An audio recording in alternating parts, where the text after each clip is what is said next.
96-го года рождения, мастер спорта, ноокат представляет он, противостоит ему Урмат Усенов, 97-го года рождения, спортсмен, первый разряд у него, и он представляет Иссык-Куль.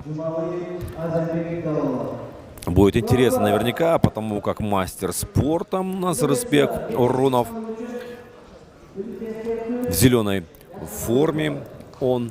И давайте посмотрим, насколько интересным будет этот поединок.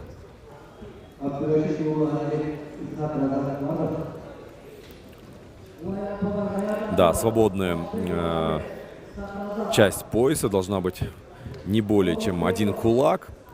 Судья, арбитр внимательно следит за этим. Да, и теперь соперник завязывает пояс. Все нормально, все готово.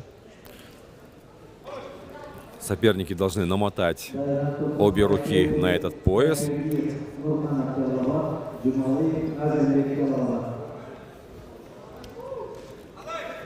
И схватка началась.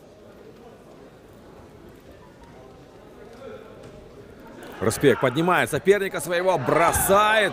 Есть! Сколько? Сразу баллов. Чистая победа, да? Да, чистая победа. Буквально прошло, ну, сколько?